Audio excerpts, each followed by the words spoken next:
Right, we'll make a start. Good evening and welcome, everyone. I'm Mick Nolan, and I'm one of the co-conveners at Lighter Footprints. You'll hear from the other co-convenor, Lynn Franks, later this evening. I'd like to specifically welcome Burundara councillors that have joined us tonight, Councillors Gary Thompson and Wes Galt. Thank you for coming along.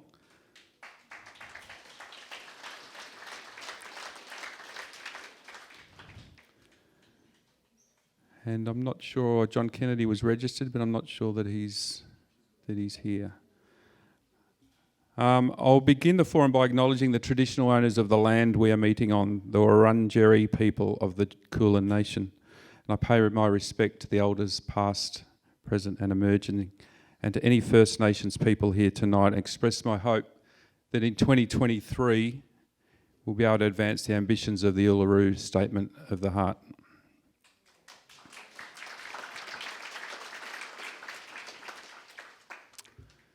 Okay, Kew. We might just have a show of hands from those people in the room that are in the seat of Kew tonight. Wow. Fantastic. Local crowd, local Kew crowd, democracy in action. So our goal tonight is that when you leave, you'll understand where the candidates stand on climate action. The impacts of climate change are now seemingly unrelenting. We lurch from fire to flood, with increased global temperatures supercharging our weather systems. We hope that you will think about the climate crisis we face when you decide who to vote for. At Lighter Footprints, we're motivated by our concern for future generations and the existential crisis faced by the species on our planet. They carry no blame or cause for the situation we are in, so it is our responsibility to act.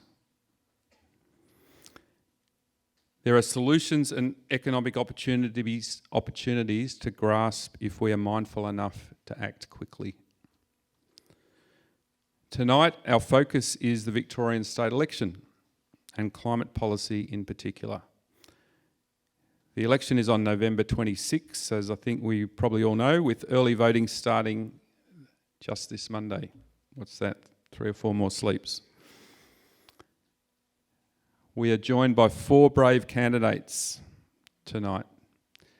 Jackie Carter for the Greens, Lucy Skelton for the Labor Party, Sophie Torney, Independent, and Jess Wilson for the Liberal Party.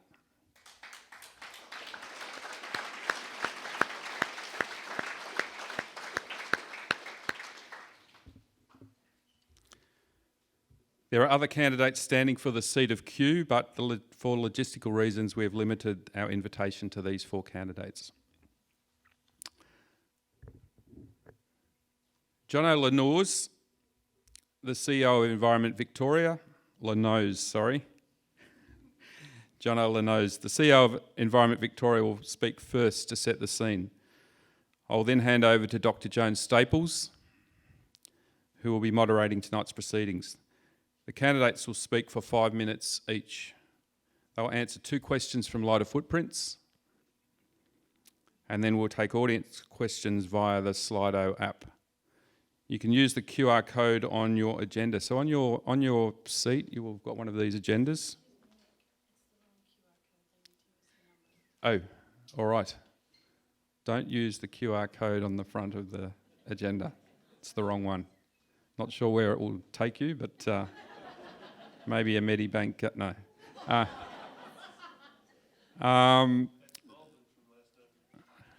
So it's Melbourne from last night. So type in the number on sort of third of the way down, which is 2838826 to submit questions. Enter the meeting number and then type in your questions. And you can start right now. You don't have to wait till we get to the Q&A. And also, really super important, if you see a question that you like, hit like. And it's a voting system, so if something gets 5 or 10 likes, it will get up towards the top. So you can contribute that way. We ask that everyone be respectful towards our candidates and each other. No calling out or heckling, please. Now I'd like to introduce you to our keynote speaker, Jono Nauze. Jono is the CEO of Environment Victoria, which is the peak environmental non-government organisation in Victoria, with 40 grassroots member groups, including Lighter Footprints, and over 200,000 individual supporters. EV has been around for more than 50 years. Jono has worked in the environment movement for over 18 years and is a highly respected leader with a track record of securing big wins for our environment and building a stronger movement right here in Victoria. Would you please welcome Jono Nauze? I too would like to start by acknowledging that we are meeting tonight on the unceded lands of the Kulin Nation. If there are any Kulin elders here tonight and any other First Nations people, I pay my deep respects to you on behalf of myself, Environment Victoria, and I hope everyone else in the room. I also want to start by just saying, how great is this? How great are you? How great are these candidates? How great is Lighter Footprints? Democracy works when we turn up and we make it work. Ideally when we have a bit of fun along the way as well. But I think this is my third candidate forum in the last week. Over the election period, my team will either organise or speak at around a dozen forums around the state, and there are dozens more being organised by other organisations like Lighter Footprints. And it's what makes Victoria it's part of what makes Victoria such a healthy community, that we can have these debates, that we can participate in democracy in this way. It's fantastic. So good on all of you for turning up, and hats off to every one of you candidates who is working very hard, I know, and is going to work even harder for the next couple of weeks. I need to talk serious stuff first, of course. We are all here because we're living through the most extraordinary of times. Never before in human history have we had such an ability to influence the Earth's systems, and the results are quite terrifying. The flooding we are seeing right now, the bushfires we saw a couple of years ago, these are exactly what scientists have been telling us would happen for many years if we didn't stop burning fossil fuels. And the reality is, the amount of greenhouse gas in our atmosphere is already too high. The damage is plain to see from Lismore to Malakuta and all around the world. And yet, emissions are still going up. And they will keep going up for some time. A fortnight ago, in the lead up to the global climate talks that are now underway in Cairo, the UN reported that even if countries live up to the pledges they have made since the Paris Agreement, global emissions will be 10% higher by the end of this decade than they were in 2010. The head of the United Nations Environment Programme, in releasing this assessment, said, "We had our chance to make incremental changes, but that time is over. Only a root and branch transformation of our economies and societies can save us from accelerating climate disaster." The good news, though, is that we are turning a corner. That transformation, as hard as it sounds, as hard as it will be, is possible. At the same time as the UN released their annual assessment, the International Energy Agency released its annual update, and for the first time ever, they predicted that global fossil fuel use will peak imminently. Coal will peak first, they believe, in the next few years, then gas by the end of the decade, and oil by the mid-2030s. Now that's not fast enough, and both the UN and the International Energy Agency are clear about that. But what is exciting is that these are the projections based on current government policies around the world. Policies that are locked in, not future promises, the policies in existence now, and the pace of change is speeding up, and that's what's exciting. The International Energy Agency's projections of that peak in fossil fuel use is more or less a worst case scenario. That's what we get if we don't keep pushing governments to go further. And those policies, as I said, are actually increasing at an astonishing rate.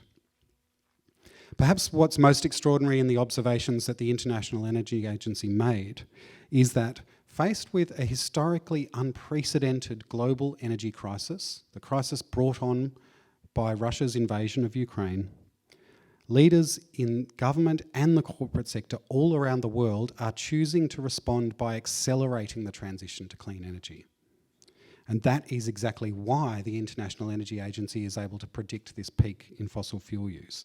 And I have to say, we are seeing this response not just in the US with the Inflation Reduction Act, not just in the European Union, where a whole lot of measures have been brought in to accelerate renewable build and energy efficiency measures, but right here in Australia. The Energy Ministers meeting, the first one after the federal election to look at how to respond to the crisis, said, we need to put our foot down on the transition. Now, this is as close as I'm going to come to commenting on the policies that are before you in the election, because I promised I wouldn't. You're here to hear from the candidates. But I do want to say that at the state level, across the board, what is on the table already at this election is vastly more ambitious than where we were at 4 years ago. And I expect and hope that we'll see even more ambition announced in the next 2.5 weeks. So, what does Environment Victoria believe the next Victorian government needs to do on climate? Firstly, a bit of context. You're probably exceptionally well informed on emissions, but just to put what we're talking about in context, in very, very round numbers, about 40% of Victoria's greenhouse emissions come from burning coal and gas to make electricity. Almost all of that's coal, tiny bit of gas. About another 40% comes from burning gas directly and petrol and diesel to heat our homes, power our industry and move around our fleet of trucks, cars and buses. The good news is that first big chunk I talked about, that 40%, was well over 50% not that long ago, and it is heading down because the renewables revolution is well underway.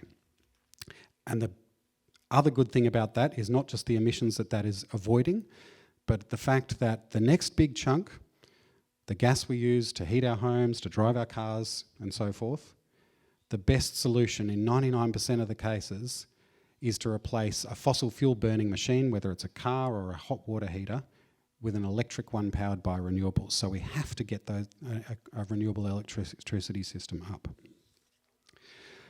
So the Victorian government, the one that you will all help elect in a couple of weeks, or starting on Monday if you're pre-polling, has a really powerful set of levers to keep accelerating that transition. Indeed, under the Australian Constitution, most of the direct powers to actually change what is coming out of the smokestacks in the Latrobe Valley and the tailpipes of the cars you drive around and all the rest lie with the state government.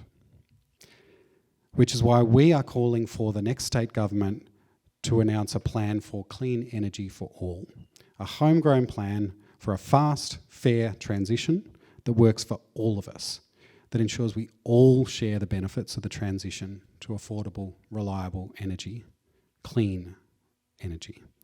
The next government needs to commit to powering all Victorian homes and businesses with clean energy. That means supporting households and businesses to switch from gas to efficient electric appliances, with a particular focus on supporting renters and low-income households. It means ensuring that those homes are shielded from the weather and from future energy price rises by being as efficient as they possibly can. Victoria has some of the worst leaky housing stock in the developed world. At least 1 million of our homes have an Energy Star rating of around 1.5 stars. We are making good progress on setting the standard for new homes in Victoria, but most of us and most of the people in our state will be living in the homes that are already built now for many decades to come, and we need to get better at improving the efficiency of those existing homes. Something we are doing great at, and we can go even faster, is putting solar on rooftops. Every one of the homes we live in should have solar on its roof if the home is well located for that.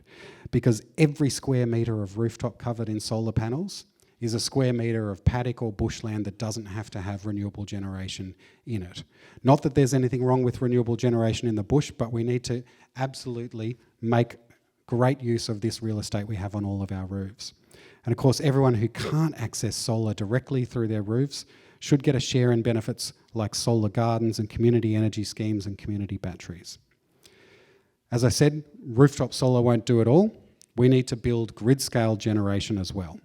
And that means upgrading Victoria's electricity network so we can connect the regions that are rich in sun and wind with the towns and cities where we use the power.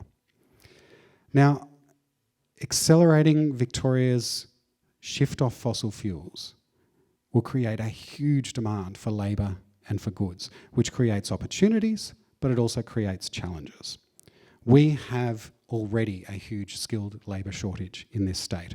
So we want the next Victorian government to invest urgently in education and training to equip more workers to build, install and maintain the energy system of the future.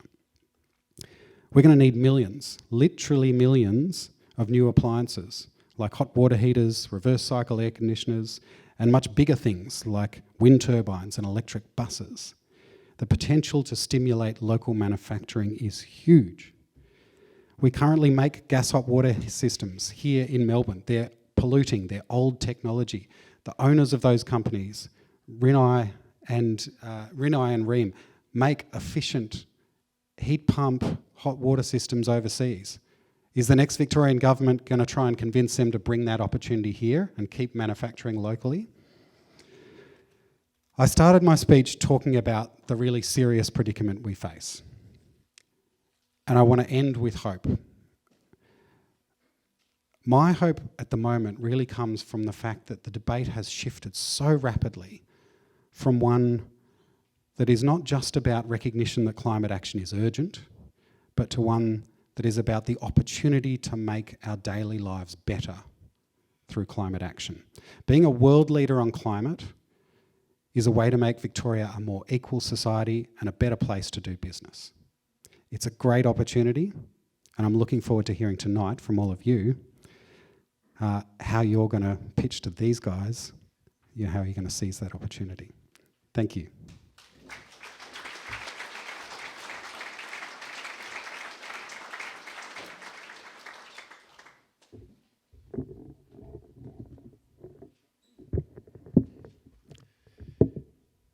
Thank you, Jono, for setting the scene for us and focusing on us on the opportunities before us. I don't think there's been a more exciting time to be voting in a Victorian election, which is going to take us through to 2026. We've got the technology, we've got the ability, and I think people are realising that states have a lot more agency than we've ever. We've been so focused on federal. Now's the time to focus on the state and the council. So thank you to Jono and Environment Victoria, a wonderful organisation that supported many groups like ours over the years, like Lighter Footprints. So thank you for that good work, as well for speaking here tonight. I'm now going to introduce our moderator for the evening, Dr. Joan Staples.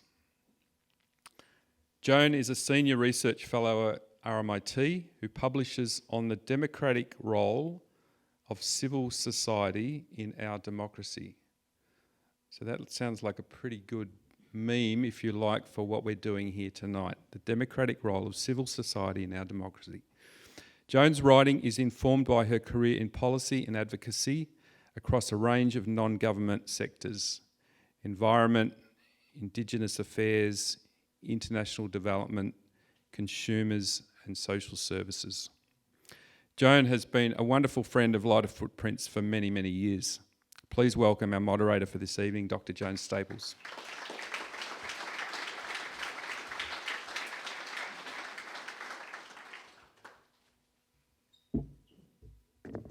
So thank you, Mick. You're absolutely right. This, for me, tonight is a great privilege to be able to moderate this discussion of our local candidates because, as Mick said, this is the area in which I research and I write academically. And there cannot be anything more appropriate than a candidates meeting. Right? Thank you. I've been a great fan of Lighter Footprints for a long time. I love the way they have regular monthly meetings at which they invite experts to come along and give them practical and informed information about things that they want to know about. I love the way that they also then have forums such as these at elections. And I think we couldn't do it without you being here, so thank you for you to coming. We couldn't do it without the candidates being here, and I thank them for coming. We have 4 wonderful women tonight, which again pleases me greatly. 4 great young women. Yes. And I'd also ask you to put your hands together to thank Lighter Footprints for organising this. Yes.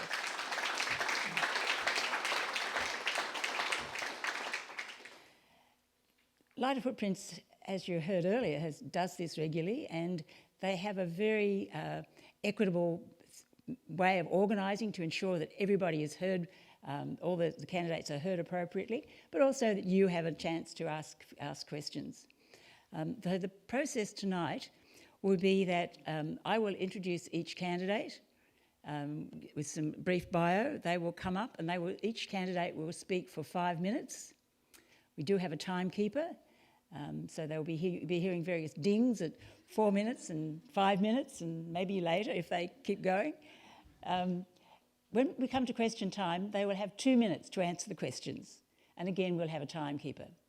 So all of this is for the purpose of ensuring that we have an equitable, fair meeting, that everybody gets to be heard, so we can be respectful to the candidates. Each candidate can be respectful to one another, and we can be respectful to one another here and to the candidates as well. What could be more appropriate than democracy at which we manage to debate policies? We actually talk about issues, about what's best for our community as a whole. This is what it's about. This is what robust debate should be about, discussing different policies, different positions, so that we come to the best conclusions and our candidates and the people who actually end up representing us know what we think and hear what we're actually talking about. There are 2 questions which Lighter Footprints have put together, which they will be asking me to address to the candidates to begin. The first question has been given to candidates beforehand, so they've been able to do some thinking and research about that. The second question will be off the cuff. So without further ado, let's get started. Hear from our 4 wonderful women that I referred to.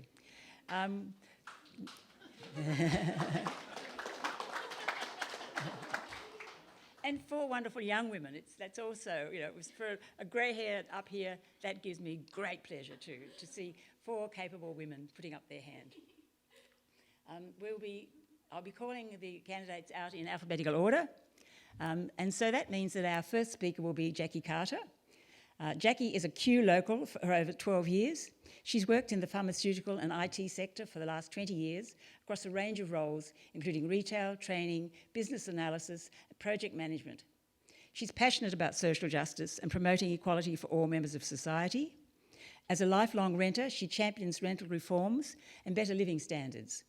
She's acutely aware of climate challenge we face. She remains hopeful in the continued acceleration of actions to tackle this global emergency. Jackie believes approaching politics with kindness, empathy and integrity is the key to better understanding and outcomes for all. Please welcome Jackie. Hello. I just want to start off by thanking... Sorry. This is your job for this evening. I'm sorry. I'd like to thank Lighter Footprints for putting this on. It's such a valuable community service.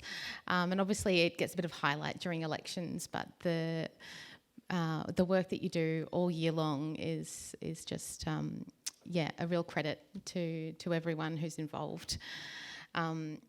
So I would like to start by acknowledging the traditional owners and custodians on the land of which we meet, the Wurundjeri people of the Kulin Nations.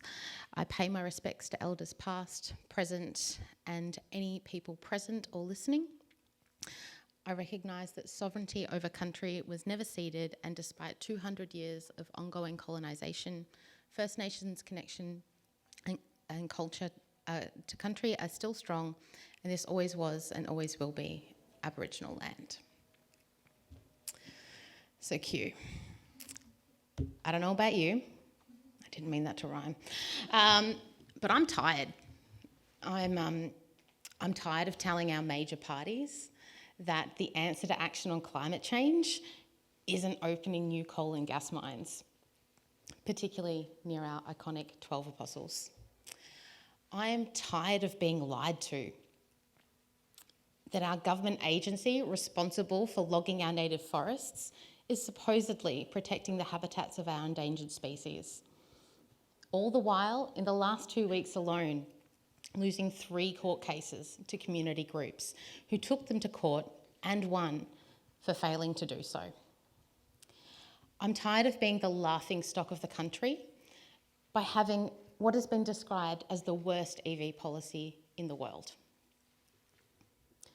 But in addition to being tired, I'm just dead set angry. Despite years of climate science unequivocally telling us what we need to do to avoid global warming of up to 1.5 degrees. Excellent. I will continue. The people that we entrust to lead our government continue to put their personal, political and industry interests above those of the people of Victoria and our planet. It's not all bad though. Mostly, but not all. Do you know what gives me hope? All of you in this room. Every person I speak to who expresses their deep concern about how we take action on climate change and how they personally can make a difference. Our young people, our beautiful young people, who are the most politically and environmentally literate generation we have seen to date. Our people are our hope, and we must use our voices and votes to demand better, because we deserve better. And that's what the Greens represent inside Parliament.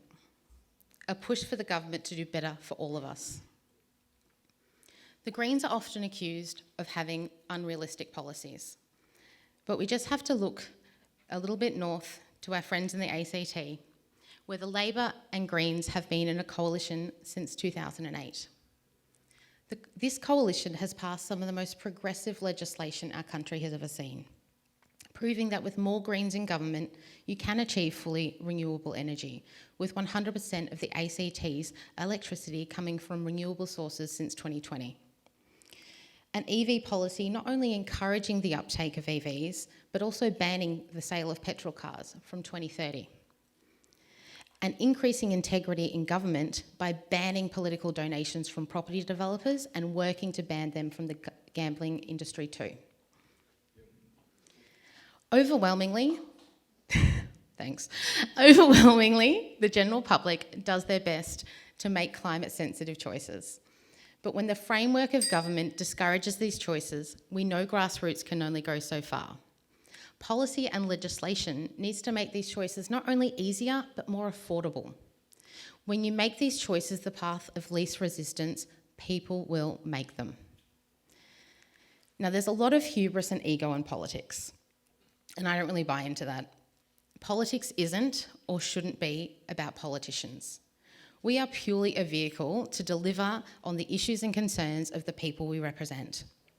And I'm proud to be part of a party that has the most climate progressive policies of any listed on the ballot paper this election. The Greens hear you.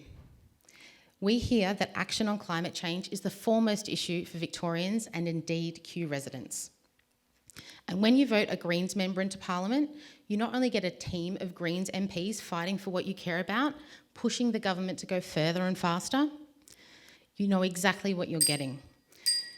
Because our policies are comprehensive, independently costed and transparent. It feels like some of our politicians wake up each day and choose self-interest and apathy. Personally, I choose fighting for a better and more sustainable future for everyone, because I know politics isn't about me. So when you go to the polls this state election, what will you choose?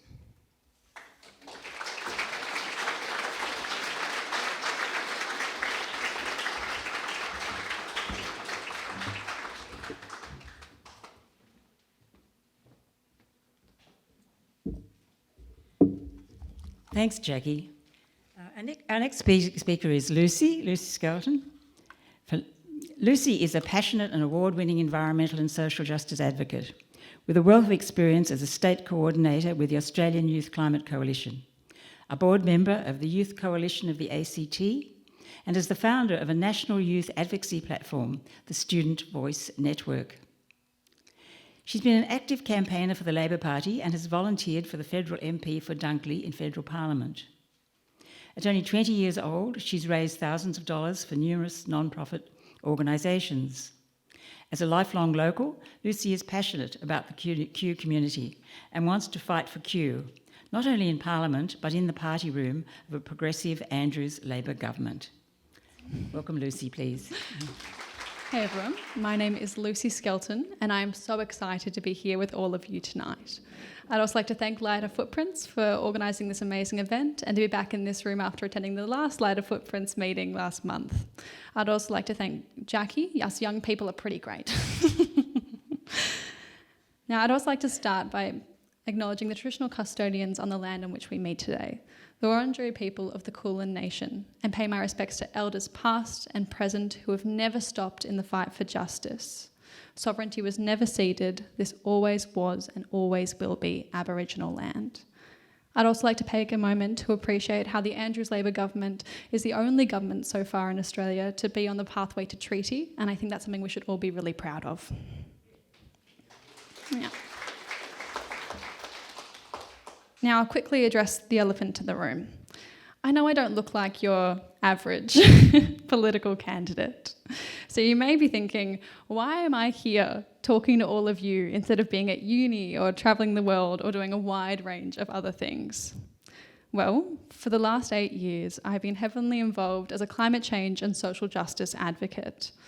I have called for more ambitious federal targets under the coalition. I led and organised climate conferences for hundreds of young people across the country.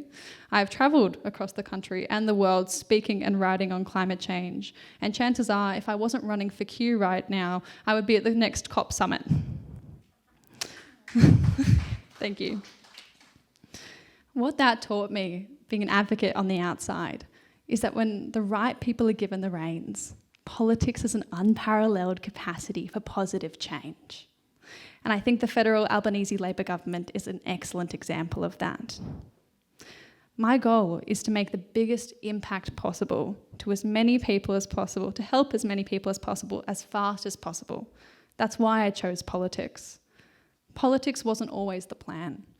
For a long time, I wanted to be an endangered species vet.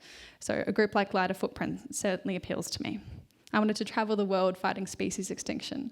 However, it dawned on me by about mid-high school that by the time I finished high school, went to university, to got the good degree and experience I would need to help the species I was ready and willing to dedicate my life to, if the wrong people got into Parliament, most of them weren't going to be there. So upon this realisation, and over the past few years, I've done quite a lot of reflection about how we create change and what we need to do to create the world we all know is possible.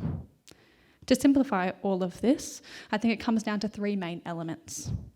The first is that you need creators and creatives. You need scientists, you need engineers, you need artists. The second thing you need is advocates, and I'm sure many in this room are very familiar with that one. The third thing you need is politicians. Now, there are a number of things that politicians can do. They can vote on legislation. If they're in a party in the lower house in Victorian Parliament, they can introduce legislation. However, what I came to realise is that not all politicians have the same power to influence change.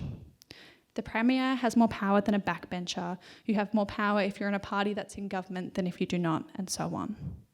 There is space for all types of politicians, and I'd like to recognise the fantastic work done by the other candidates here tonight. But for me, when I reflected and when I've spoken to other members of Kew, when we look to the scale of change and the rate of change that is needed, we need to have someone who's not just representing us in Parliament, but in the party room. If we want to tip the tide, if we want to create a wave of change that will not only ripple across our state, but across our country, because we need better representation. The tipping point on climate change is 2030. We are experiencing more climate refugees than ever before.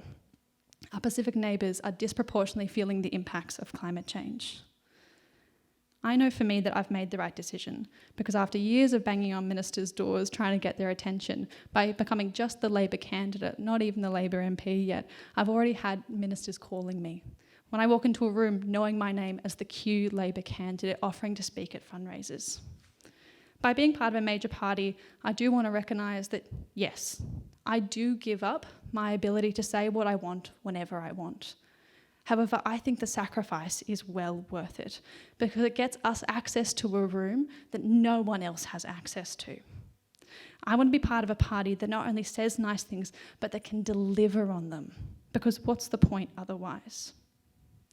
I'm excited how the Labor government has already overachieved our emission reduction targets by 10% this year.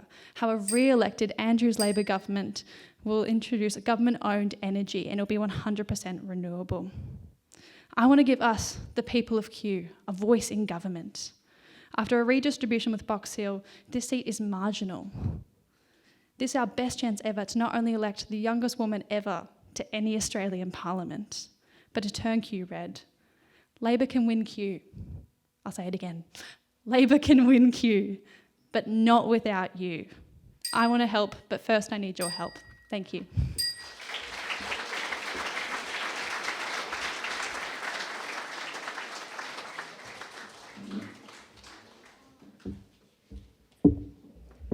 Thanks, Lucy. Our next speaker is Sophie Torney, who is standing as an independent. Sophie began work as an IT professional in 1989 and holds a Masters of Business Administration from the University of Melbourne. In 1999, Sophie launched her own tech startup, which is still operating today, and ran the company for 8 years as Director and Chief Operating Officer. She's lived in Kew for the past 23 years with her husband Tony and their 3 children. She's been actively involved in school parent associations, managed junior sports teams, and led volunteer groups to deliver support to a broad range of local charities, including most recently assisting refugees from the Ukraine. Sophie is passionate about protecting our native forests and strongly believes we need more urgent action on climate change. Please welcome Sophie. Good evening. I would like to acknowledge and pay my respects to the traditional custodians of the land on which we meet. I would also like to thank our hosts, Lighter Footprints, for organising this important event. Everyone is here because we know that climate action is the most important issue of our time. The decisions we make every day, as individuals, as councils, governments, business and industry, will impact our future. As individuals, we can make decisions about what we buy and recycle. We can electrify our homes, ride a bike or take public transport, or one day drive an electric vehicle. And we look for leadership by governments to make those significant decisions that will keep global warming under 1.5 degrees, that will mitigate climate impacts, and that will adapt our cities, our agriculture, and our natural environments to a warming planet. Just 3 months ago, I made another decision to run for Parliament in the state election.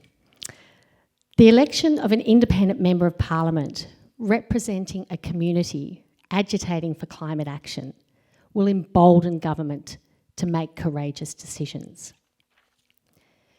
Victoria has in many areas been a leader on climate change, but there is an urgency that demands we do more and without delay. Already the 2 major parties have stepped up in their climate policies in recognition that a failure to act on climate will lead to a failure at the ballot box. The success of climate independence at the federal election achieved this momentous shift. The community was heard.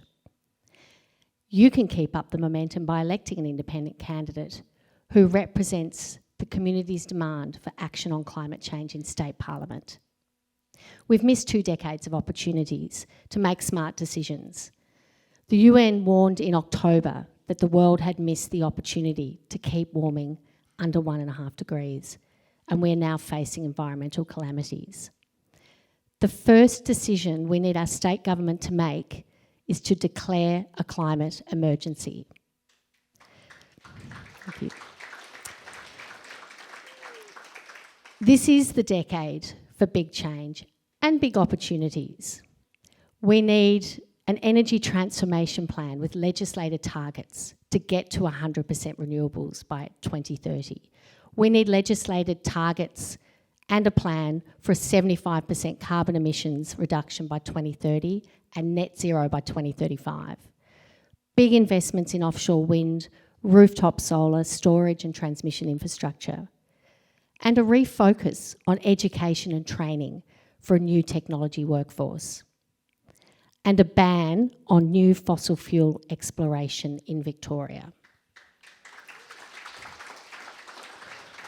We need to accelerate our uptake of electric vehicles by repealing the EV tax and purchasing EVs for the government fleet on 2-year leases to boost the second-hand car market.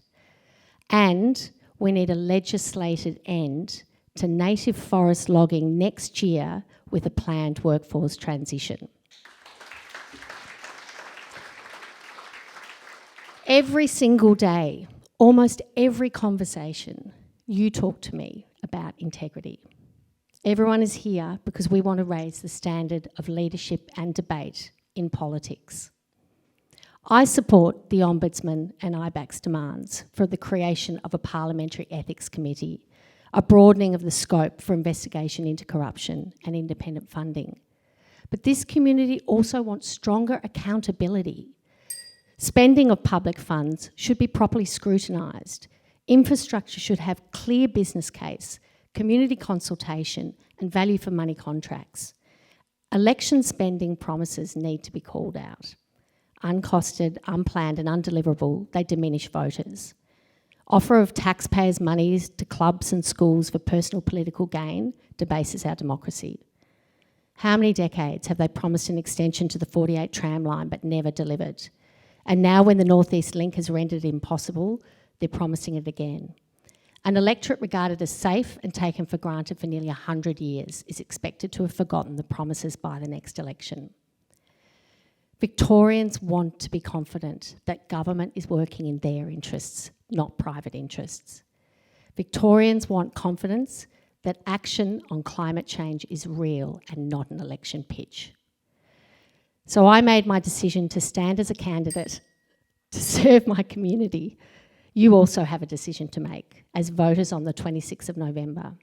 You can decide if you have a representative who consults with the community.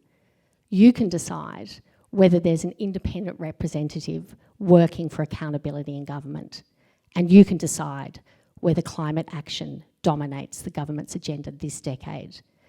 A vote for your independent climate candidate is the loudest declaration that we must have climate action now.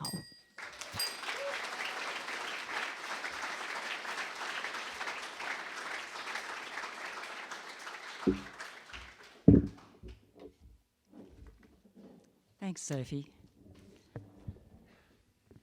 Our fourth and final speaker is Jess Wilson.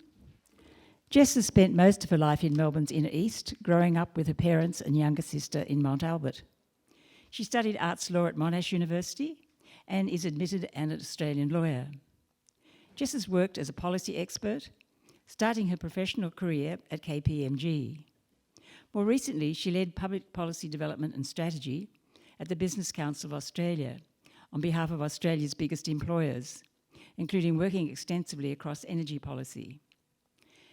Jess is fighting to keep local businesses in Kew thriving, fix the healthcare and emergency services crisis, provide urgent mental health support, take action on climate change, improve our local schools, and lift learning standards. She wants to tackle rising bills, protect our local heritage and the environment, and improve public transport links. Please welcome Jess. Well, thank you very much, Joan and Jono, for your speech earlier, and of course to the Lighter Footprints team, my fellow candidates, and to the audience tonight for your participation in this important issue. Can I acknowledge the Wurundjeri people of the Kulin Nation and pay my respects to their elders past, present and emerging. We're at a pivotal time. we must accelerate the transition, reduce emissions across our economy as fast as possible to mitigate the physical impacts of climate change. Achieving this will require unprecedented levels of coordination of action by all levels of government, by regulators, industry, and the community. And we all have a responsibility to play in this journey. The decarbonisation of our economy presents an incredible opportunity for Australia. New industries, new jobs, new trading partners. I spent the last 5 years working on energy and climate policy at the Business Council of Australia. Over the course of this, I've helped bring large employers to the table to develop a detailed policy agenda about how to achieve a net zero economy. And I've seen firsthand the incredible acceleration of the transition in a small amount of time. In 2019 alone, on a per capita basis, Australia added over 4 to 5 times the solar and wind generation of any European country, the US, Japan, or China. But it will get harder from here. Our electricity system is one of the biggest and most complex machines in the world, and the capacity of this system will need to be tripled by 2050 to meet the needs of an increasingly electrified economy. And it cannot be rebuilt overnight. Australia is currently installing renewable energy at a record pace, and we must continue this momentum. According to the market operator, this record rate of investment will need to be maintained every year to 2030. Then we're going to need to double that again to 2040 and double that again to 2050. This is a huge task, and this is just the task for the electricity sector, 1/3 of our generation, our emissions. We also need to decarbonise agriculture, the industrial sector, the built environment, transport, and so on. And the good news is we're seeing low and zero emissions technology develop and be deployed across all of these sectors. The transition is achievable, and it's incumbent on governments to put in place the policy settings to drive the transition as fast and as responsibly as possible. But we should be under no illusions that this is a huge and complex task. It will require the complete transformation of our economy. There will be challenges, and to suggest otherwise is to be not upfront with the community in which we all live. We must bring the community with us on this journey. And that's why the how we achieve this transition really matters. Tonight, I want to share with you the Liberal Party's plan to decarbonise our economy. As a starting point, an elected Liberal government will legislate an emissions reduction target of 50% by 2030. Crucially, it will be the private sector businesses that make the investment decisions that drive the deployment of new technology in the energy sector, the agriculture sector, the industrial sector. A legislated target ensures businesses have the certainty to make those decisions and drive down emissions. And only a party of government can pass this legislation, target in the Parliament, and then work to implement it and deliver it. Second, a Liberal government will establish a $1 billion Victorian hydrogen strategy to support the research, deployment and adoption of clean hydrogen technologies. Hydrogen has a huge capacity to accelerate the energy transition. We are not there yet, but this investment will help unlock that potential. Third, on the household front, the Liberal Party has a plan to supercharge the take-up of rooftop solar and batteries. We'll need a 5-fold increase in distributed energy by 2050.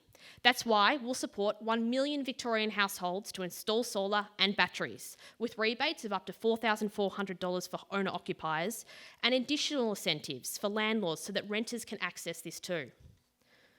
We'll also support the community batteries with grants of up to $1 million as part of our $100 million fund to install solar panels and big batteries at sporting clubs and community organisations. Fourth, we must modernise our transmission system. This is fundamental to achieving greater renewable penetration. Our current grid is dated and we must unlock the potential to install more renewable technology. On EVs, we'll stop Labor's EV tax, restoring the incentive to purchase an EV and save drivers a tax hit for every kilometre they drive. We'll establish 600 new charging stations under our $50 million community charging fund and lower the barriers to entering the EV market. And importantly, we'll increase the tree canopy across Melbourne from around 15% today to 35% by 2050. This will help reduce urban temperatures, support biodiversity, and improve our local environment and amenity here locally, something that is also part of our better planning policy. It's very easy to talk about climate action, but only a party of government can make these commitments and deliver. And I'm very proud of the plan the Liberal Party has put forward. Thank you very much. Thank you, Jess. So, Lighter Footprints have chosen 2 questions they would like to ask candidates to address first of all. The first question has been given to you previously, so the candidates are aware of the first question, which is, when should Victoria end native forest logging and why? Now, I just do need to note that in the yesterday, for the last 24 hours, we have heard that logging has been paused in our Victorian forests with very little detail of what this actually means, though I understand it's related to the recent court case. But this doesn't change the question which we'd like to ask you to answer, and that is, when should Victoria end native forest logging and why? Once again, I'll ask each candidate to come up and speak for 2 minutes in the order.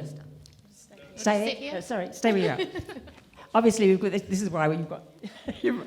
So, please, go ahead. Well, not to be obtuse, but logging our native forests should have stopped yesterday. But beyond that, 2023, as soon as possible.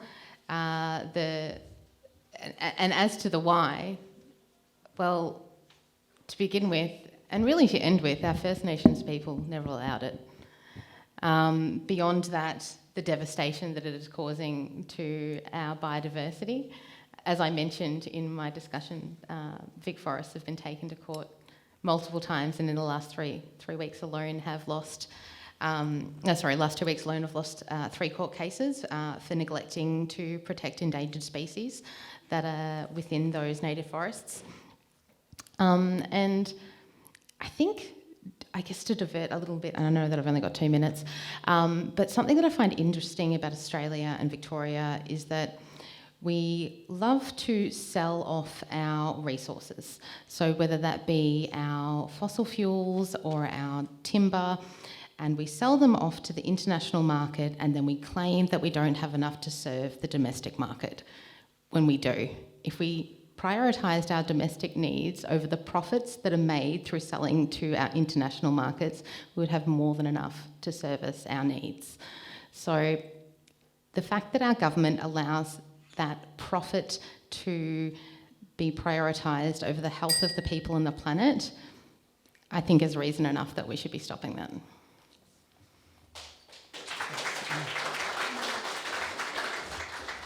Thanks, Jackie. Okay, Lucy, so when should Australia end native logging and why? Okay. So firstly, I'll just say, if anyone's looking at me and thinking my face, I'm not just nervous. I also got a little bit sunburnt today, so if you can... the red shirt brings it out. Yeah, I'm always thinking my face shouldn't match my shirt, but that's a different question. I think the Labor Party has a clear policy here that native forest logging for commercial should end by 2030. I think the point that I would really like to make, though, for everyone here is that my commitment as the Labor candidate here is always to be listening to the community with community consultation. So I was very grateful to be taken out with the ACF Burundara and to meet with Lighter Footprints and to hear more extensively about this issue. Deforestation more broadly is an issue that I'm very familiar with, as you probably would have guessed, with where I wanted to go with my life before this. So for me, it's about recognising this is what the party platform currently is, but my commitment is always going to be listening to the community and then being able to reflect that in the party room where decisions are made, which for me I think is a more powerful force for change. So party platform, wanting to do good there as well. Quick answer. Thanks. Lucy? Okay, Sophie, when should we end native forest logging and why? In 2023, or last night, if it's been paused. And a number of reasons why. I mean, we've been logging our native forests since colonisation, and we've lost 70% of our forests. So we need to save every tree, and we need to save it for the habitat. We know about the greater glider has gone from abundant to endangered in the last 6 years. We need to stop logging because we are causing we're contributing to catastrophic bushfires. And we need to stop because it actually, those forests are very dense carbon stores, some of the densest in the world. And by 2050 could be holding and drawing down 90 million tonnes of carbon. So that's an extraordinary amount. We can't be logging these forests. And it also doesn't make economic sense. The VicForests logging loses $4 million a year and we subsidise at $20 million. So by the time 2030 comes around, that's close to $200 million that the taxpayer is funding this. So it doesn't make sense as a business either. So it does raise the question, why are we still logging these forests? And it needs to stop. But we need to look at a just transition for the 1,000 plantation workers and co-planning, and that's a very important part of it as well. But I think we can either pay out the contract or we can trigger the force majeure on the contract. So we have options. Thank you.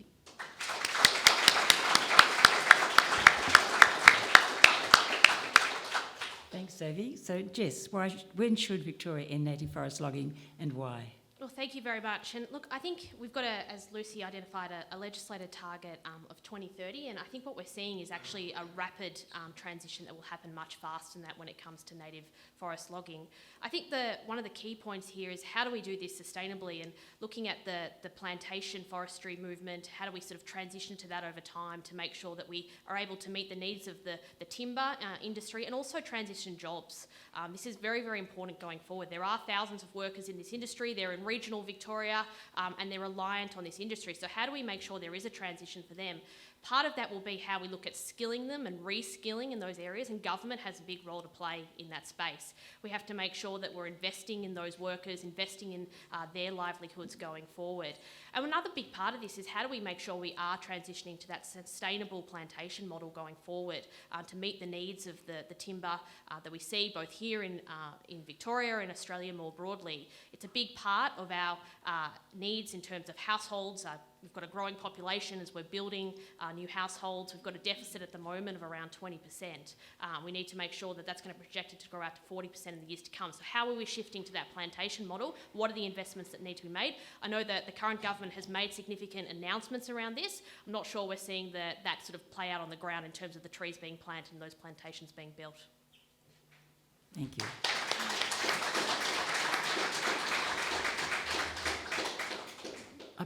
Perhaps for clarity, I should just mention that the pause there's been very little information provided about this, but my understanding is it's in relation to the recent court case which requires that VicForests should do surveys before they log. So it's definitely not a permanent stop. I feel I should have clarified that when I mentioned it. Now, the second question which Light of Footprints has prepared has not been given to candidates before, so this is the first time that they're hearing it. It's related to transport. The question is, the transport sector is responsible for approximately 25% of Victoria's total emissions. If elected, what would you do to reduce emissions in the transport sector? Would you like to have a go at that? Please, Jackie. Absolutely, would love to. The emissions from the transport sector is the fastest growing source of emissions in Victoria. The Greens commit to revoking the EV tax. We are also committing $2.5 billion to active transport infrastructure.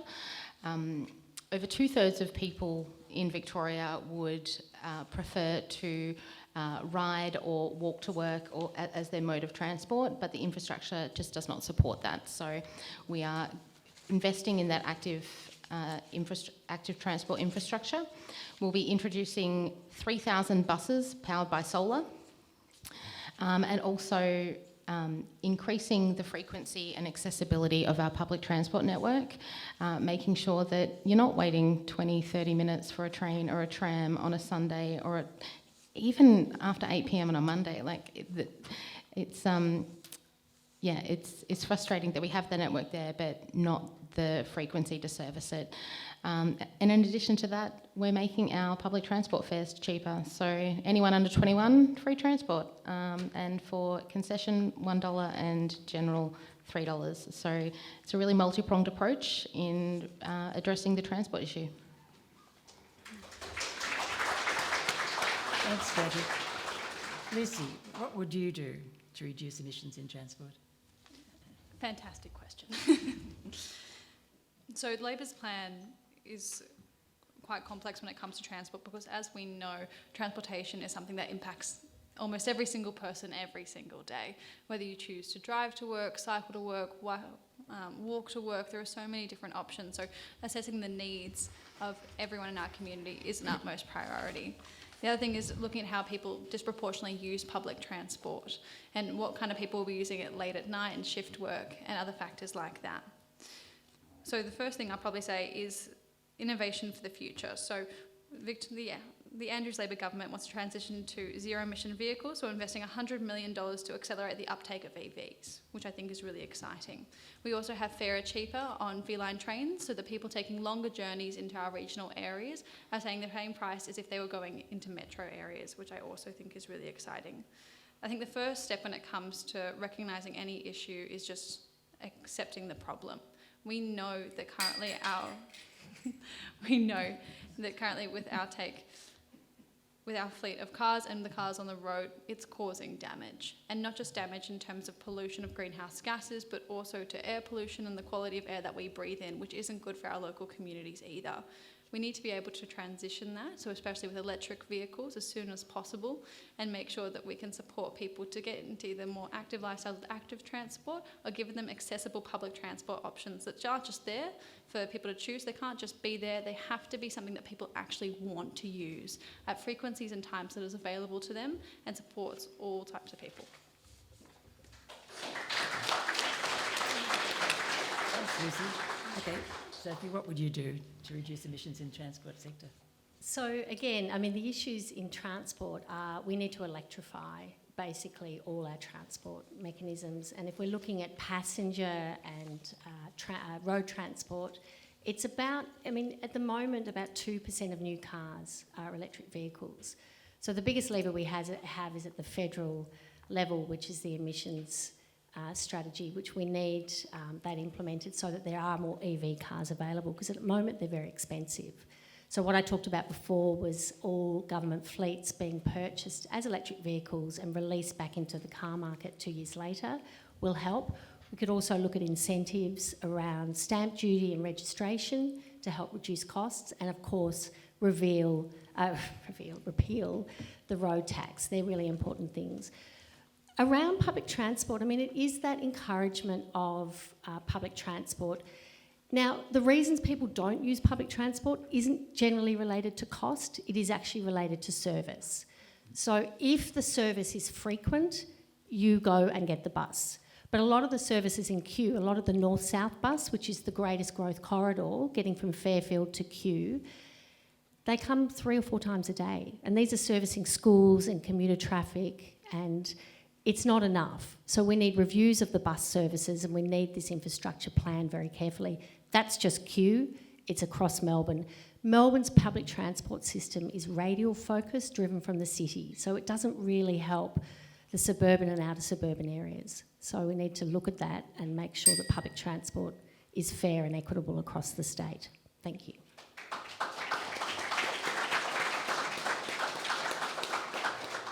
Thanks, Sophie. And Jess, what would you do about Thank you reducing very much. emissions? Well, we've seen a raft of different sort of discussions here, and I think we all agree the uptake of EVs needs to be encouraged faster. We have committed to stopping Labor's electric vehicle tax. That will help save more than 2 cents a kilometre for those that do have an electric vehicle currently, and look at how we can install 600 charging stations across Victoria, and doing that by putting in place a $50 million fund that will work with local councils to make sure that we're putting those charging stations where they're needed, where there is demand, and where there will be future demand as well, and working closely with local councils that are already doing a lot of this work. And we're not seeing here locally many charging stations being built, so hopefully that will go some way to help provide that infrastructure and work with the private sector to double the 50 million to what we can see to be 100 million to increase that charging infrastructure. That will help reduce some of the barriers to the take-up of EVs. It is a little bit of a chicken and egg scenario. Do you go down the path of building the charging stations and the infrastructure before the EVs have sort of been taken up in significant numbers, or do you use the demand-driven model to build those charging stations? So trying to do a balance of that over the coming years. More broadly, public transport is incredibly important. It will help reduce congestion and it will help reduce emissions. Over the last few years, of course, we have seen people sort of be a little bit more hesitant to take public transport. We've seen people return to driving into work, driving into the city, driving to wherever it may be. Encouraging the use of public transport is going to be critical. That's why we've announced we will put in place $2 fares all day, every day, and $1 fares for concessions for public transport to help make it a little bit more affordable with all costs going up. And the other part of that is looking at local community, the local community here in Kew. It's about making bicycle paths more accessible, the Warmer Street Bridge that we've committed to, or indeed the 48 tram, which is a huge piece of missing infrastructure in this area.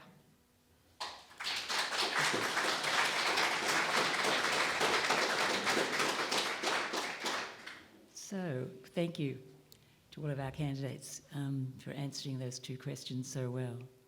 We've now can move to our Slido questions, and I'm delighted that we have a huge number. Nowhere away can we go to answer them all. But what I'd like to start with first is a question which takes us to another major area which we haven't covered in a great deal, and that is the question of gas. Jono has outlined the urgent need to Victoria to reduce its gas usage. So I would like to ask each of the candidates, what are your policies to get Victoria off gas? Would you also like to, at the same time, touch on the question of offshore gas exploration? So let's go in the same order again. Jackie. Oh, again, okay. Okay, so I guess gas is often touted as our transition fuel. But it presently accounts for 17% of Victoria's climate pollution, and it's not a transition fuel, it's a fossil fuel that's killing our environment. So we can't be increasing the uptake of gas. We can't be opening new gas exploration onshore, offshore, any shore. It's just a non-negotiable, really. We need to get our homes off gas. We know that Victoria is particularly reliant on gas, that all new homes need to have a gas connection installed. So firstly, we want to make sure that requirement is removed. We also want to get 1 million homes off gas as well. Gas is expensive. I don't know if you guys managed through this most recent winter, but I live alone and sometimes my gas bill was like $200-300 a month.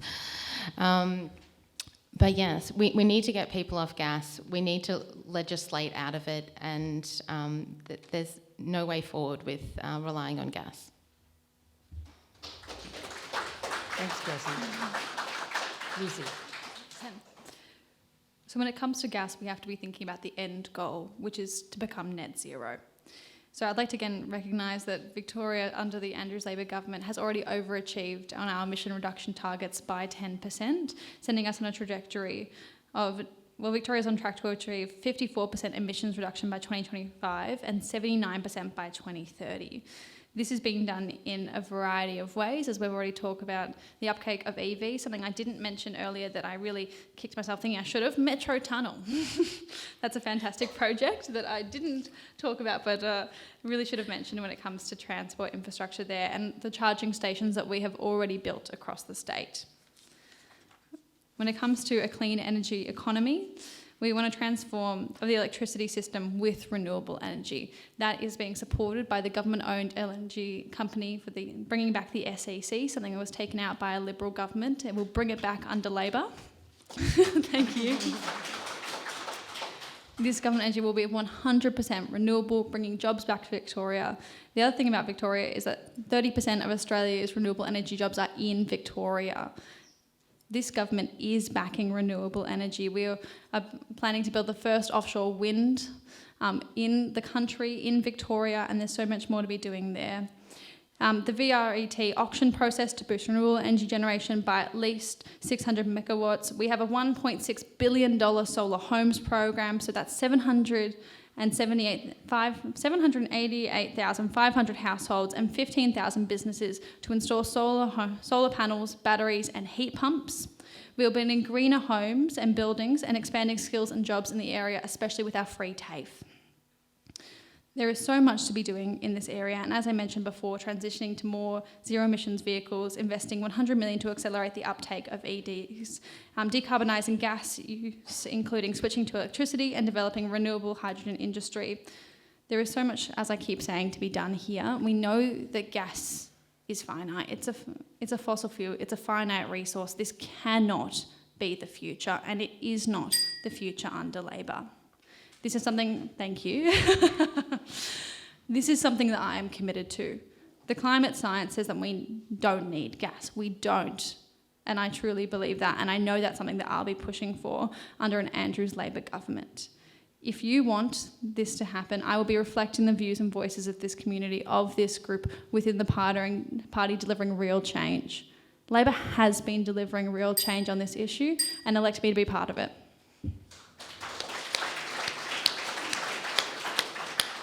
Thanks, Lucy. Okay, Sophie, what are your policies So on our gas goal is net and zero offshore? emissions by 2035, and gas is not compatible with that goal. Any offshore, onshore gas drilling that's starting now, those projects won't be ready for 4, 5, 6, 7, 8 years, however long it is, and our renewables will be in place by then.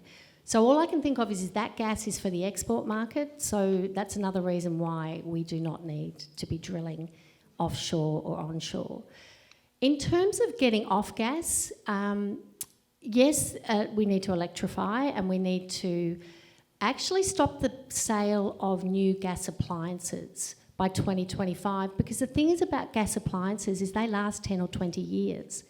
So we are increasing our reliance on gas if we keep selling those appliances, and that's a simple change in terms of legislation, and it signals to the market where we're going as well. So legislated targets, no more gas appliances, and supporting all households, low income especially, to transition their appliances to high rating electric appliances will help speed us off gas. Thank you.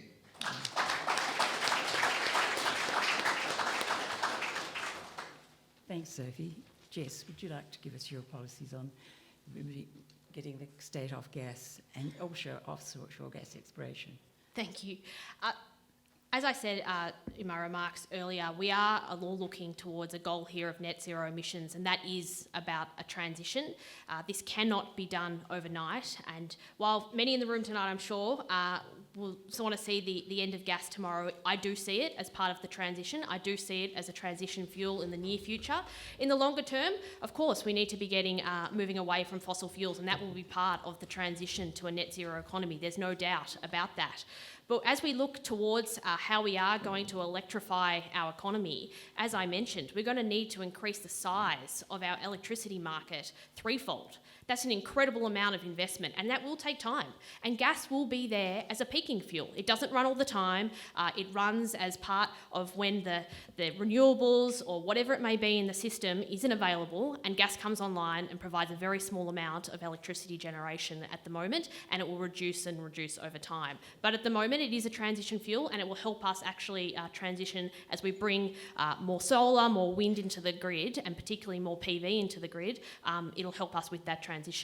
In terms of gas more broadly across the economy, we need to think about it. It is a feedstock for many industries, and at the moment we're looking at how we can develop technologies that will change that will be able to use new technologies. Hydrogen will be part of that, whether we can transition to hydrogen into the future and other renewable gases. But at the moment it is a feedstock for industry, and it will take time for us to become less reliant on that into the future. So it will be here as part of the mix for the foreseeable future, but beyond that, it is part of as a net zero economy, it will cease to be part of the mix.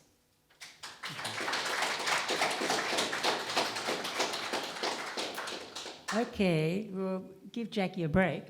This next time we'll go from the other end. Oh, exciting. I'd like to raise a local question, which I know is of interest to people in this electorate of Kew, and that is the level of tree cover. Could I ask each of the candidates to give us your position on removal give us your position on the retention of tree cover in Kew? Starting with me? Yes, please. Sorry, I beg your pardon. Thank you very much. Well, as I mentioned earlier, we've got a commitment as part of our climate action plan to increase the tree canopy across metropolitan Melbourne.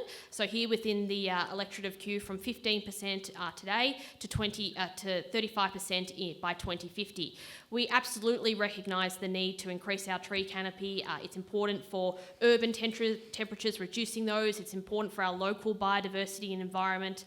And it's also important is it protects our local amenity and character of our local area, which is very, very important. So not only is it part of the climate action plan that we have, but it's also part of our broader planning policy, looking at how we can reinstate neighbourhood zones and better planning protections in this area. I talk to people every day, and you'd be surprised how often development comes up as an issue in this area. And the tree canopy is an incredibly important part of that. People feel that the houses that they're surrounded by, new developments, are not preserving the gardens and the tree canopy that are there. So we're looking at how, as part of our planning policy going forward and reinstating these neighbourhood protection zones, the tree canopy will be part of the preservation and will need to be a part of that process of when applying for a new development, how you're going to preserve the tree canopy that's existing, and if you're looking at building a new property, how that will be provided for in the plans of the new property to help maintain that and help meet our targets of 35% by 2050.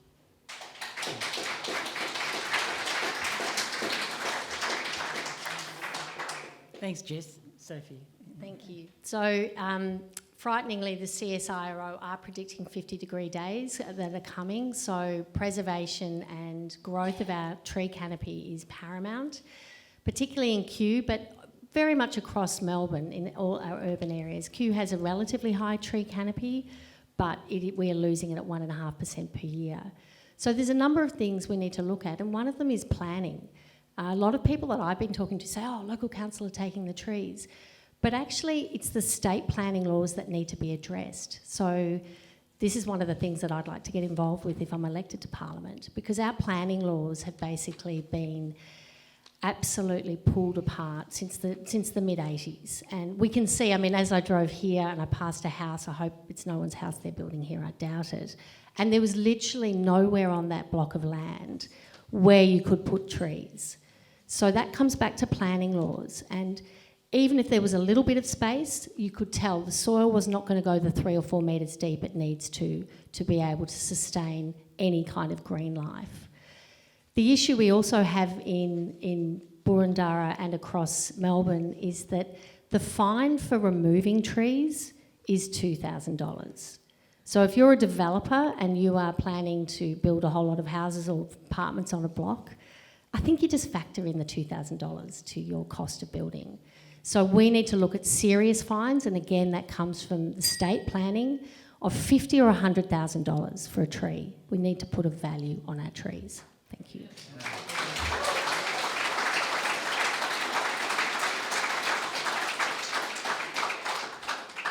Lucy. Everyone in this room knows that our trees aren't just there for aesthetics. They provide so much more than that. And as the other two candidates have already identified, it's about carbon sequestration. It's about taking that carbon dioxide out of the atmosphere. It's about cooling our natural environment. I know we've all done a lot of door knocking recently, and especially on those really hot days, the times where I see a garden where I'm going to have to walk through a few trees, I'm much more excited for a moment of relief than if not. We also know that having more trees within our urbanscapes make sure that those temperatures, and especially as Sophie already identified, if we're racing towards 50-degree days, actually cooling the local temperature is imperative. So when it comes to this, I've also spoken to council around the $2,000 fine. It does make sense that in regards to making sure that if it's $2,000, that does disproportionately impact people in different parts of our state. Something that people often want to recognise me when I talk to them in the electorate. So our campaign has knocked over around 10,000 doors. So we've had a lot of conversations. And one of the main things that people often want to recognise with me, first off, is that if you're in Kew, Kew East, Bour and Bour North, chances are, not always, you're going to be okay. What people are focusing on most is the next generation, what their kids' lives are going to look like, what those most vulnerable in our society are going to look like, and looking to those issues as well. when it comes to climate change and when it comes to our tree canopy, there is so much value to not just us as a community with our local treescape, but what we can be doing moving forward to secure and not only retain the trees that we already have, but how do we get more?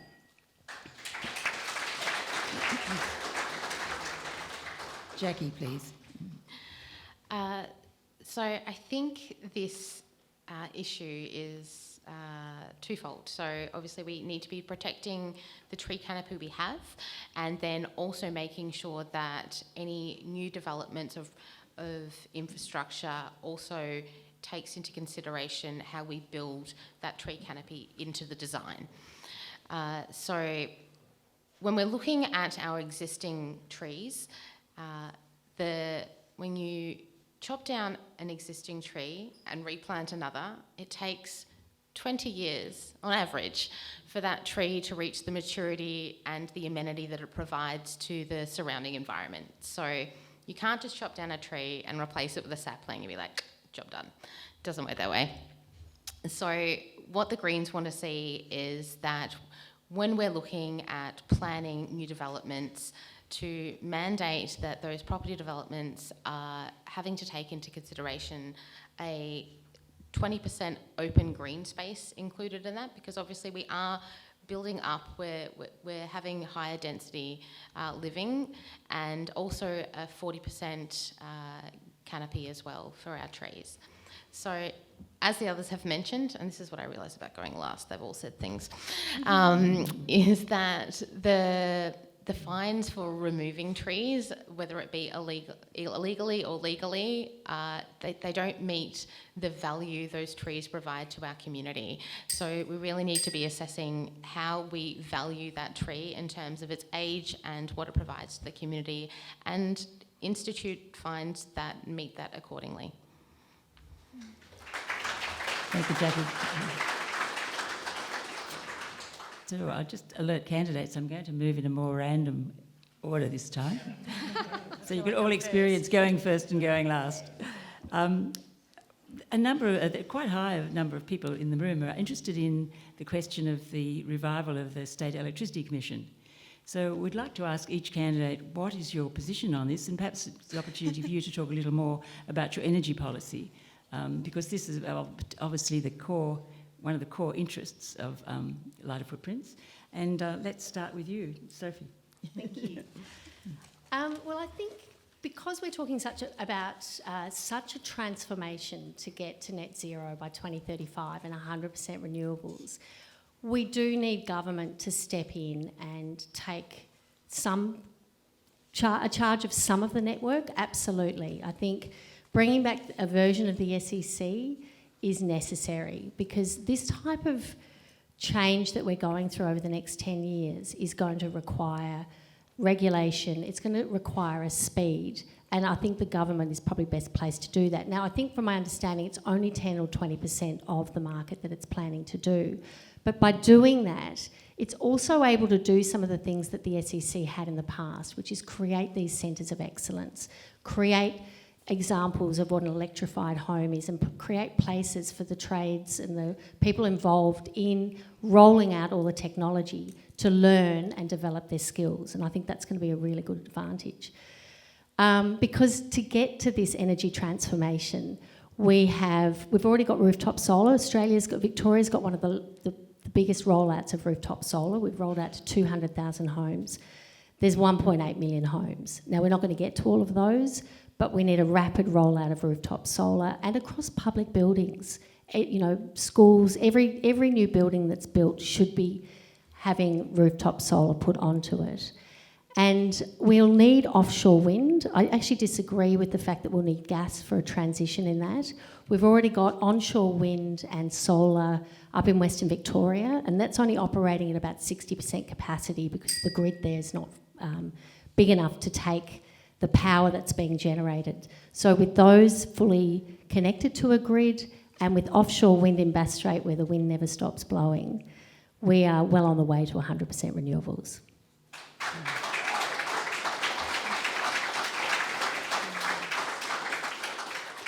Jess, would you like to have a go?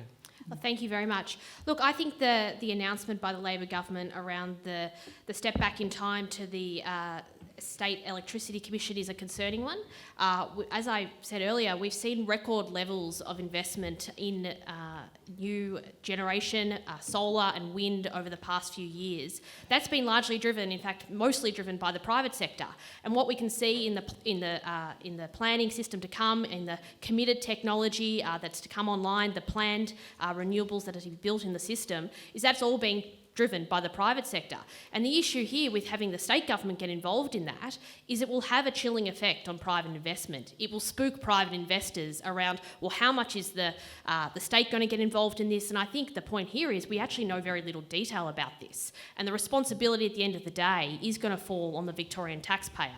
And what we've seen, and we've seen this through ACCC reviews over recent years into electricity prices, is where the biggest increase in retail electricity prices has often been when governments have gold-plated systems and where there has not been efficiencies in the system.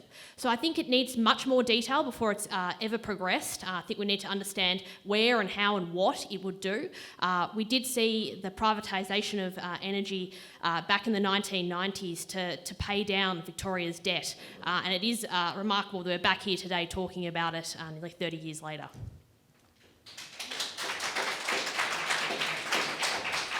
Jackie, would you like to take the next, please? I think when you have essential services in the hands of the government is there to serve the people rather than corporations and the businesses out there to make profit off people.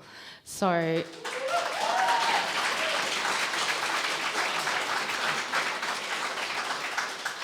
we live in a capitalist society. We can't trust corporations to be doing things for us altruistically. It's just not the way the world works. The government is there to look after the people. So we really need to be looking towards bringing those services back into the government because, I don't know, like our power bills are currently in the hands of private corporations and all they're doing is rising and rising. I don't think we need any clearer evidence than that.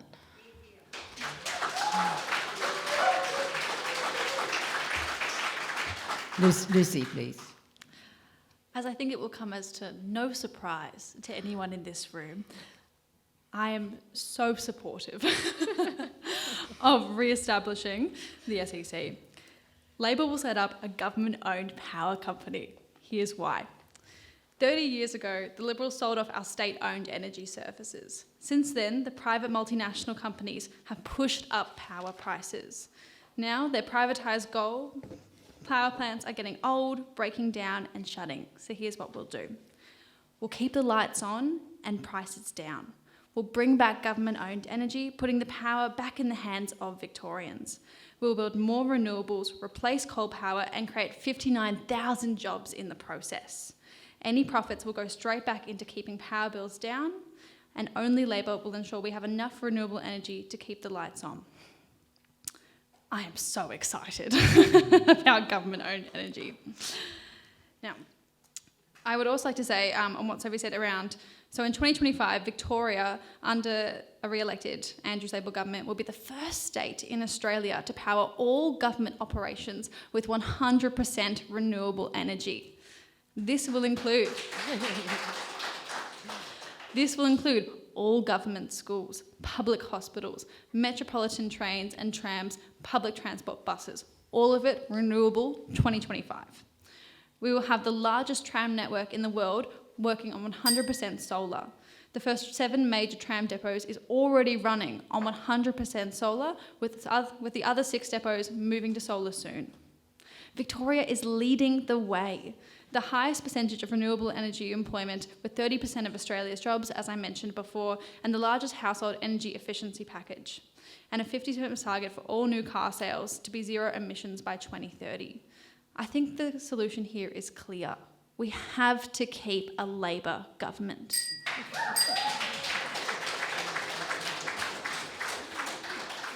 So we're getting close to running out of time, but and I really thank the candidates for answering all of these questions so clearly.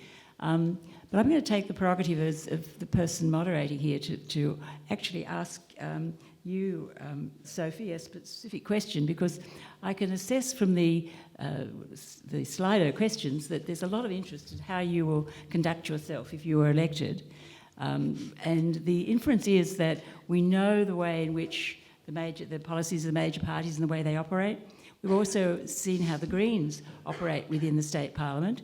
Would you like to talk to us about how you envisage your role in the government? Absolutely. It would be very exciting if I had the privilege of being elected as the member for Kew. And as an independent running on climate and integrity, I look to what's happening at the federal level and what we're seeing, the way that the federal climate independents are keeping the government to account.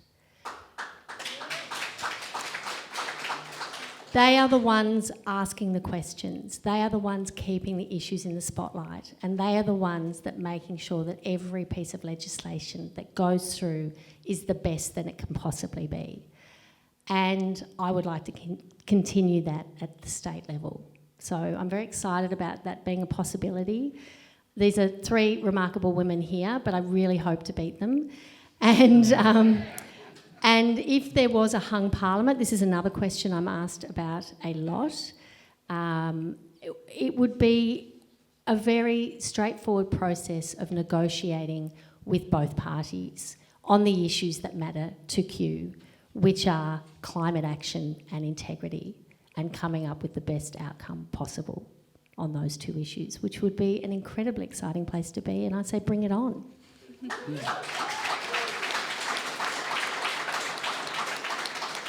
Thanks, Sophie. I would just mention to the other candidates that my reason for focusing on our independent is that the first two questions had 91 people asking a similar sort of question, and another 82 asking more questions of you. So it seemed to me I was quite justified in directing a specific question to that one candidate as to how will they be acting in this, if they were to be elected. So thank you. Before I just hand over to Lynn, it's just to say that what a privilege it's been to be here, and congratulations to you as an outstanding audience in your interest and your absolute knowledge I can see from so many of these important climate issues, and also your understanding of what's relevant for you here in Kew. I think you're fortunate, as I said earlier, in having 4 great women to choose from, and I hope tonight has been useful to you in learning a little bit more about those particular candidates.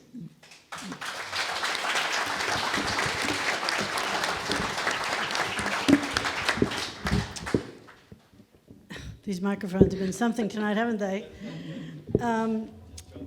Okay, good.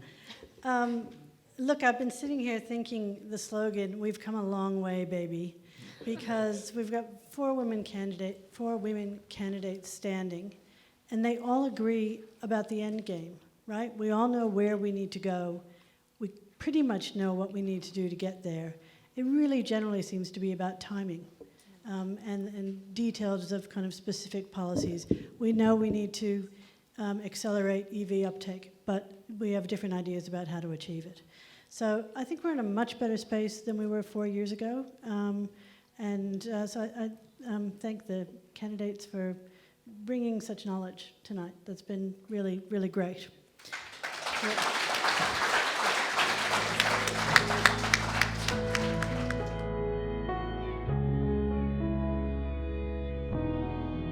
Authorised by Lighter Footprints Incorporated, Kew, Victoria.